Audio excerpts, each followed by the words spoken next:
Why is the South Korea government looking at scaling up its naval capabilities? 대한민국은 왜 해군력 증강에 전력을 기울이고 있는 것일까? 2019년 8월 23일 thediplomat.com 안녕하십니까? 케빈스 밀리터리 채널 KKMD 시청자 여러분, 99번째로 여러분과 함께 살펴볼 해외 기사 두 가지를 준비해봤습니다. 먼저 소개해드릴 기사는 미국에서 발간되는 밀리터리 전문지 defensenews.com이 2019년 5월 2일 게재한 기사로서 우리나라 해군이 건조하고 있는 세종대왕급 KDX-3 배치 2 이지스 구축함의 성능에 대해서 자세하게 언급하고 있습니다. 배치 1에서 건조되었던 세 척의 이지스 구축함인 세종대왕함, 율곡 2함, 서해 류성룡함과 배치 2에서 건조될 세 척의 이지스함의 가장 큰 차이점은 바로 탄도미사일을 요격하는 미사일로 유명한 SM-3 미사일이 도입된다는 점과 이지스 운용체계가 기존의 베이스라인 7.1에서 한층 더 업그레이드된 베이스라인 9.C2로 바뀐다는 사실입니다. 사실 제가 세종대왕급 이지스 구축함에 대한 리뷰를 했던 동영상에서 많은 시청자들이 이지스 구축함 치고는 대공 방어력이 약하고 특히 탄도미사일 방어력이 떨어진다는 댓글을 달아주셨습니다. 하지만 배치 2에서 만들어지는 세 척의 이지스 구축함에서는 그런 약점들이 대거 개선된다는 소식입니다. 분량은 작지만 우리나라에서 건조할 예정인 4세대 재래식 잠수함 KSS-3에 관한 내용도 함께 다루고 있습니다. 하지만 오늘 다루고 싶었던 가장 중요한 내용을 담고 있는 기사는 defensenews.com의 기사가 아닙니다. 일본 도쿄에 본사를 두고 있는 thediplomat.com이라는 곳에서 2019년 8월 23일 게재했던 기사가 오늘의 중요 기사라고 볼 수 있습니다. defensenews.com의 기사는 두 번째 기사를 좀 더 깊이 있게 이해하기 위한 참고 자료 같은 느낌이라고 생각하시면 되겠습니다. 그럼 기사 내용을 살펴보도록 하겠습니다. 말씀드린 것처럼 먼저 defensenews.com의 기사부터 살펴보고 연이어 thediplomat.com의 기사를 살펴보겠습니다. 객관적인 기사 내용은 노란색 글자로, 제 개인적인 의견이나 보충 의견은 하얀색 글자로 표시됩니다. 2019년 5월 2일 defensenews.com 해군력 발전을 위한 중대한 조치로 대한민국은 최첨단 미국산 이지스 전투 시스템과 정교한 탄도미사일 요격기를 갖춘 7,600톤급 구축함 3척을 추가로 건조할 계획이다.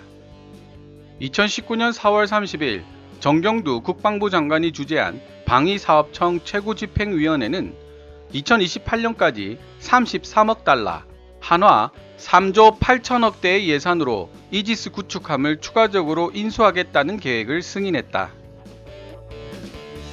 방위사업청 다파 관계자의 언급에 따르면 세종대왕급 KDX-3 배치 2의 이지스 구축함들은 레이시온에서 제작한 림 161 스탠다드 미사일 3 혹은 SM-3라고 불리는 탄도미사일 방어체계를 장착할 것으로 예상된다. 박정은 방위사업청 대변인은 이날 기자회견에서 더 많은 이지스 구축함 건조는 우리 해군의 함대공 작전 능력 및 대잠 작전 능력을 한 단계 업그레이드 시켜줄 것이며 이를 통해 우리 해군이 앞으로 있을지도 모르는 잠재적 해상 분쟁에 보다 효과적으로 대응할 수 있도록 할 뿐만 아니라 평화 유지 임무를 보다 성공적으로 수행할 수 있도록 도울 것이라고 말했다. 이번 신형 이지스 구축함은 다른 이지스 구축함과는 달리 최신형 탄도미사일 요격 소프트웨어 제품군을 갖추게 될 것이라고 대변인은 덧붙였다. 이전에 건조된 세 척의 배치 1 구축함들은 종말 요격 단계에서 대함 순항 미사일들과 교전하도록 설계된 SM-2 요격 미사일을 탑재하고 있다. 방위사업청과 해군 소식통에 따르면 이번 SM-3 탄도미사일 요격 미사일 구매는 대한민국의 5개년 군 전력 증강 계획에 포함된 것으로 알려졌다. 이지스 구축함에서 운용되는 SM-3 요격 미사일은 한국형 미사일 방어체계 KAMD로 불리는 대한민국이 자체 개발한 미사일 방어체계의 핵심적 요소이다. 한국형 미사일 방어체계 KAMD에는 패트리어트 요격 미사일 시리즈인 PAC-2와 PAC-3, 이지스 구축함에서 운용되는 SM-2 미사일과 대한민국 국내에서 개발된 중거리 함대공 미사일 등이 포함된다. 또한 상대적으로 낮은 고도에서 종말 단계 미사일 방어만 가능한 한국형 미사일 방어체계 KAMD를 보강하기 위해 미육군의 고고도 미사일 방어체계 사드가 2007년 대한민국 남부에 배치되었다. 합동참모본부 관계자 중 한 명은 익명을 전제로 합동참모본부는 100km 이상의 고도에서 침입해 들어오는 탄도미사일을 요격할 수 있어야 한다는 작전 요건을 설정했다고 말했다. SM-3는 이 모든 요건을 확실히 충족하고 있으며 그 어떤 요격 미사일보다도 뛰어난 강력한 우승 후보이다. 직격 파괴, 히트킬 방식의 SM-3 요격 미사일은 지상 높이 150km에서 500km 고도에서 목표물을 격추할 수 있는 것으로 알려져 있다. 가장 최근에 만들어진 개량형인 SM-3-2A는 최고 1000km의 고도에서도 목표물을 타격할 수 있다. 방위사업청 고위 관료의 말에 따르면 2019년 6월 방위사업청은 현대중공업과 이지스 구축함을 건조하고 배치2 이지스 구축함 시스템을 통합시키는 내용의 계약을 체결할 예정이다. 동시에 방위사업청은 올해 초 록히드 마틴과 협의하여 세종대왕급 이지스 구축함용으로 사용될 업그레이드된 버전의 이지스 탄도미사일 방어체계인 베이스라인 9C2를 인수하는 계약도 체결한 바 있다. 여기서 부연 설명을 하자면 기존의 세종대왕급 구축함 배치1의 이지스 방어체계는 베이스라인 7.1을 사용하고 있었습니다. 이지스 구축함 치고는 탄도미사일 요격 능력이 떨어지는 방어체계라는 지적을 많이 받았었죠. 이제 KDX-3 배치2에서는 개량된 이지스 방어체계인 베이스라인 9C2를 사용함으로써 이런 비판에서 어느 정도 자유로울 수 있게 되었습니다. 대한민국의 방위사업청은 또한 2028년까지 중무장된 공격형 잠수함 3척을 추가로 개발하는 방안도 승인했다. KSS-3라는 코드명 아래에서 3척의 3,450톤급 잠수함이 29억 달러, 한화 3조 4천억이 조금 안되는 금액으로 건조될 예정이다. 방위사업청 다파에 따르면 이 신형 잠수함들은 KSS-3 배치 1보다 450톤 이상 더 무겁고 6m 이상 더 긴 길이로 설계될 예정이며 10개의 수직 발사대를 장착할 것이라고 한다. 또한 KSS-3 배치2는 납산 배터리에 비해 가동시간이 2배 이상 늘어난 리튬이온 배터리를 탑재할 예정이다. KSS-3 배치2 프로그램의 시스템 개발 계약은 국내 기업인 대우조선해양과 6월에 체결될 예정이다. 다음으로 2019년 8월 23일 TheDiplomat.com이 게재한 기사 내용입니다. 8월 14일에 발표된 대한민국의 5개년 국방계획을 분석해보면 미래의 대한민국 해군 ROKN이 어떤 모습으로 변모할지에 대한 많은 힌트를 얻을 수 있다.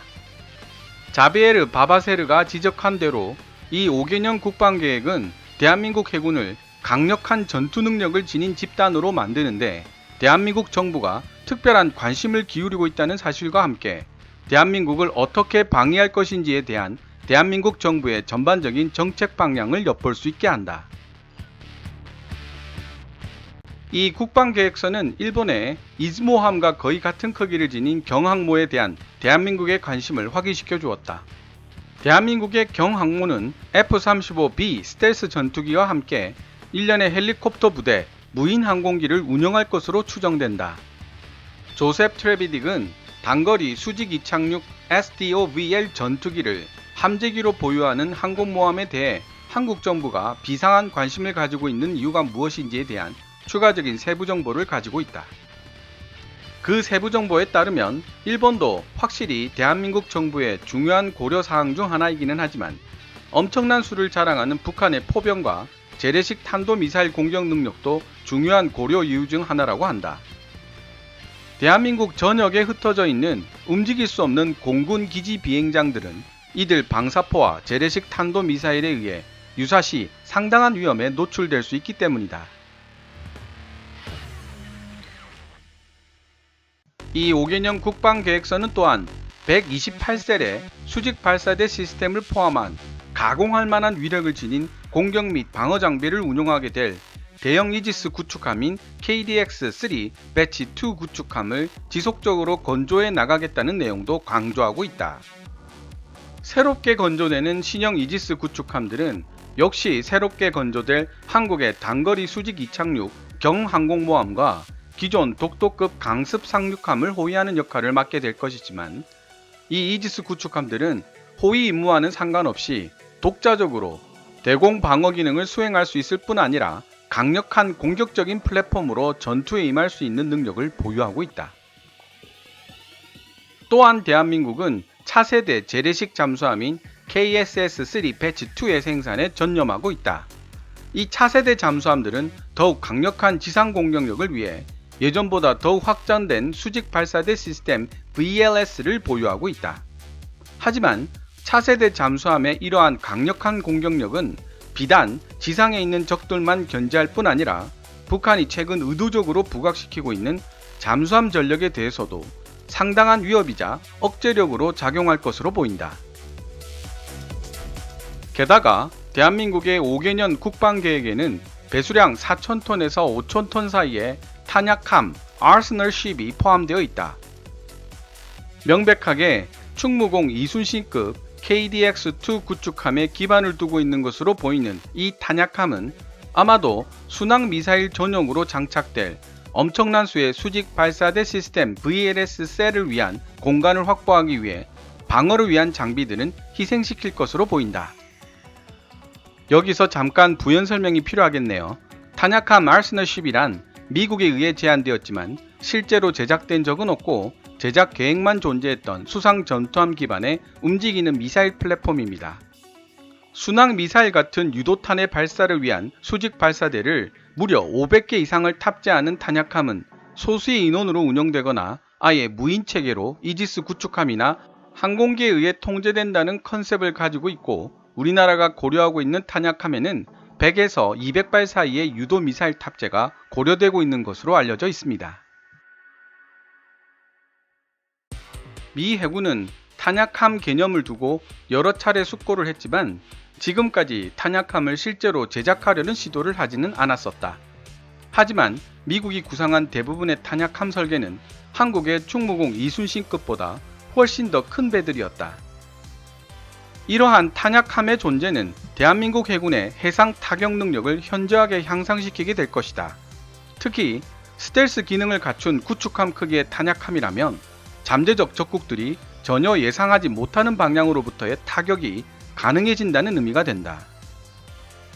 대한민국 해군력에 대한 북한 공군과 해군이 보유하고 있는 대함 공격 자산은 극히 제한되어 있는 상황이기 때문에 북한이 대한민국 전역의 육상시설에 대한 전면적인 공격을 시도하는 상황에서도 탄약함으로 개발된 수상 전투함, 의문의 여지 없이 KDX-2급의 스텔스 특성을 지니고 있을 전투함은 여전히 대한민국의 재래식 타격 능력을 온전하게 보존하여 바다에서 전격적인 대응 타격이 가능해진다는 뜻이 된다. 대한민국 정부가 추구하고 있는 이 국방 5개년 계획들은 전체적으로 한국 정부가 북한과의 특정한 전술적 문제들에 대응이 가능하면서도 주변 해양 강국들이 무시할 수 없는 상당한 수준과 규모의 대양 해군 건설에 전념하고 있음을 보여준다.